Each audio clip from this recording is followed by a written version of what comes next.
Perkenalkan, nama saya Bernadette Dayang Cantika, NIM 20104175154, kelas A2 mata kuliah Analisis Lingkungan Bisnis. Baik, di sini saya akan menjelaskan ringkasan saya pada bab 9, menerapkan strategi non-pasar di arena pemerintahan.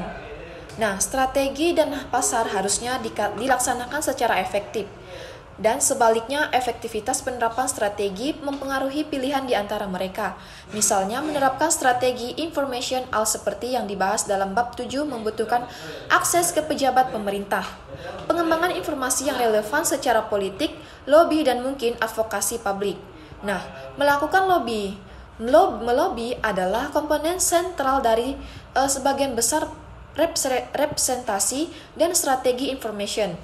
Lobby adalah komunikasi strategis dari informasi yang relevan secara politik kepada pejabat pemerintah. Informasi tersebut dapat diberikan kepada presiden, gubernur, pejabat cabang eksekutif, anggota kongres atau badan legislatif negara bagian, staf mereka, dan staf komite.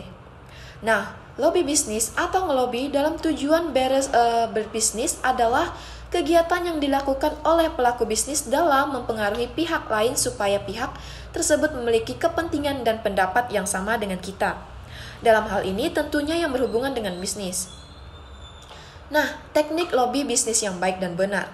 Lobby dibagi menjadi 3, yaitu tradisional yang menggunakan penuhi untuk mendekati pengambilan keputusan, lobby akar rumput menggunakan masyarakat untuk mempengaruhi pengambilan keputusan, dan lobby political action committee, yaitu komite yang dibentuk perusahaan supaya wakilnya dapat duduk di parlemen atau pemerintahan. Beberapa teknik lobby dalam bisnis antara lain adalah yang pertama, menganalisis kondisi atau keadaan saat itu, kedua, menentukan partner dan kompetitor bisnis, ketiga, mengidentifikasi kelompok kecil yang akan menentukan iklim opini, keempat, membentuk koalisi atau partner bisnis, kelima, menetapkan tujuan bisnis, keenam, menganalisis dan merumuskan penyebab masalah dalam bisnis, ketujuh, menganalisis berbagai macam segmen pasar, kedelapan, memperhitungkan media, termasuk media sosial dan media massa, kesembilan, mengembangkan kasus, kesepuluh, menjaga fleksibilitas. Nah, teknik negosiasi bisnis yang baik dan benar adalah dalam melaksanakannya teknik negosiasi ada 4 pendekatan yang harus dilakukan oleh pelaku bisnis, yaitu bargaining, kompromi, win-loss, dan win solution. Nah, ada juga 4 pendekatan dan gaya negosiasi tergantung dari situasi yang dikelompokkan dalam kategori di bawah ini. Yang pertama, kerjasama dengan kompetisi, kedua, kekuasaan dengan kepercayaan, ketiga, distorsi komunikasi dengan keterbukaan, keempat, egoisme dengan kepentingan bersama.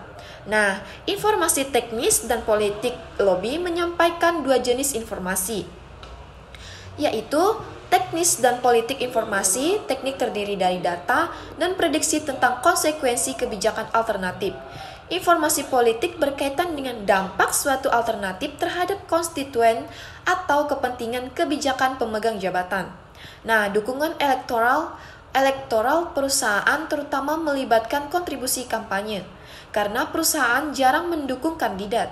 Nah, kontribusi ini biasanya dibuat untuk mendapatkan akses ke anggota kongres dan sebaliknya jarang memainkan peran utama dalam strategi non-pasar kebanyakan perusahaan.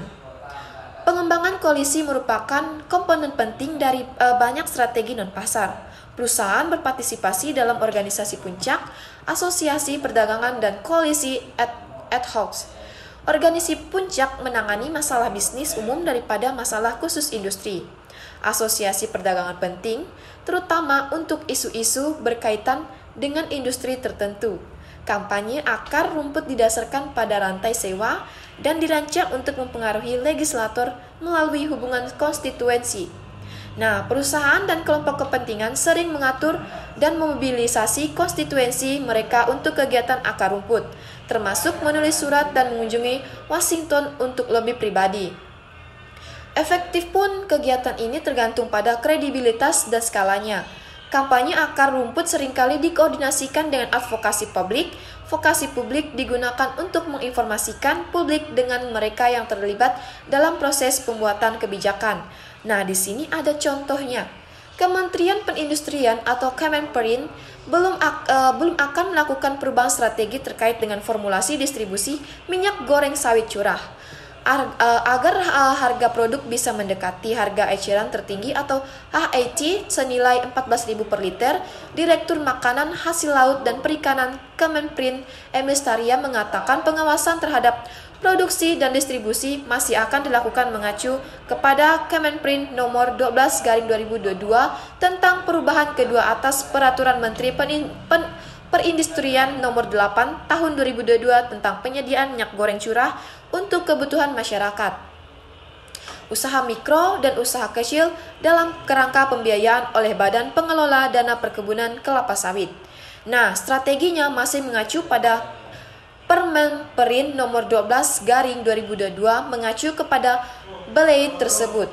Menurutnya, Kemenperin menugaskan pelaku usaha minyak goreng kelapa sawit untuk mengisi jalur-jalur distribusi sehingga harganya bisa sesuai dengan HEC.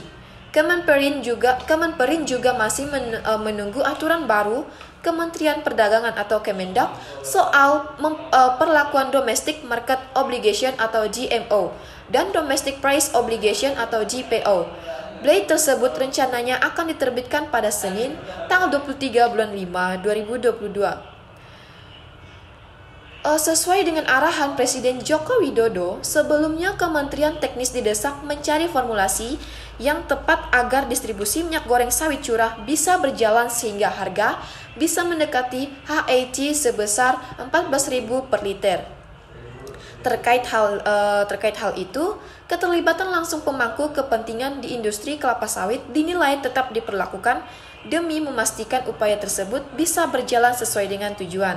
Nah, sayangnya keputusan yang diambil pemerintah terkait dengan rencana penerapan kembali Domestic Market Obligation atau DMO dan Domestic Price Obligation atau DPO dianggap tidak melibatkan seluruh stakeholder dalam menjaga harga.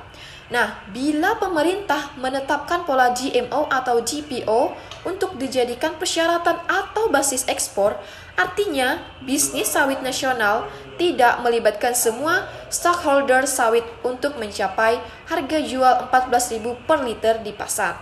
Ujar Direktur Eksklusif Gabungan Industri Minyak Nabati Indonesia atau GIMNI, Sahat Sinaga kepada bisnis Minggu 22 Mei 2022.